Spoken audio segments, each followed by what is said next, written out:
the DUP MP, Sammy Wilson. Thank you so much for joining us.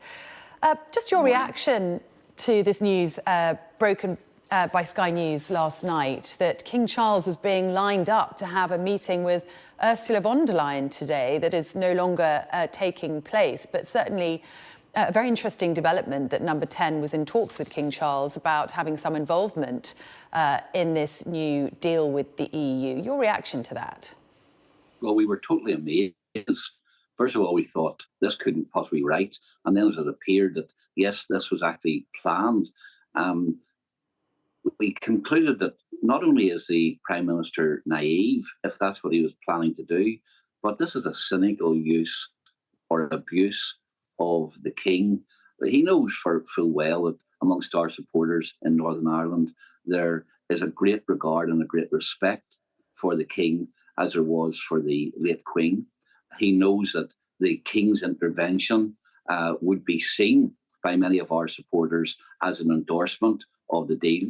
And he also knows, of course, that in doing so, he was dragging the King into a hugely controversial political issue, not just in Northern Ireland, but even within his own party. You know, within his own party, we've already seen great difference of opinion, and yet here he was, it appears, prepared to drag the King into that controversy.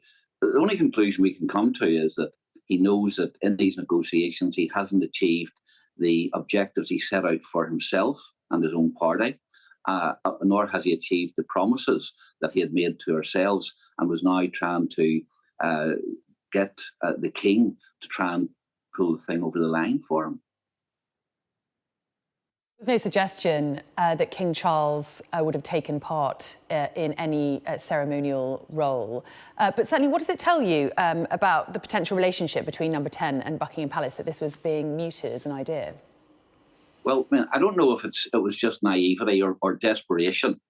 I would hope that the Palace would have given it short shrift very quickly, and then the Downing Street have to pull back from it.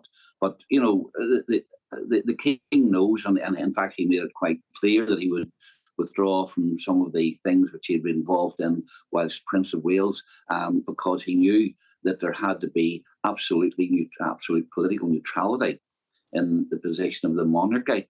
And you know, why Downing Street would even have considered in the first place involving him, we don't know, other than that they're now desperate to get this deal over the line, a deal which is splitting the Conservative Party, and a deal which they know will be controversial in Northern Ireland.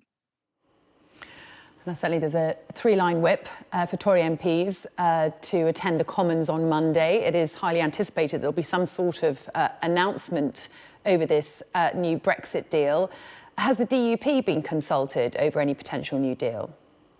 I mean, I think it's already known that officials and the Prime Minister have spoken to members of our party and to Sir Geoffrey Donaldson on a number of occasions.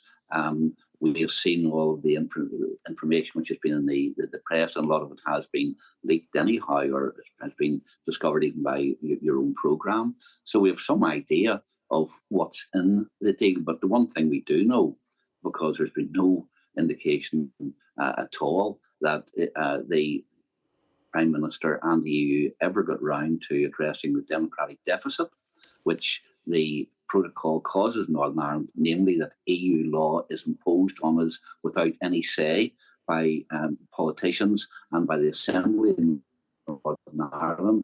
And we also know that EU law and its imposition on Northern Ireland is going to drive us further and further apart from the rest of the United Kingdom. And we have made it clear all along that that's the essential ingredient in the deal. Now, if the Prime Minister succeeds in getting that, we will embrace it.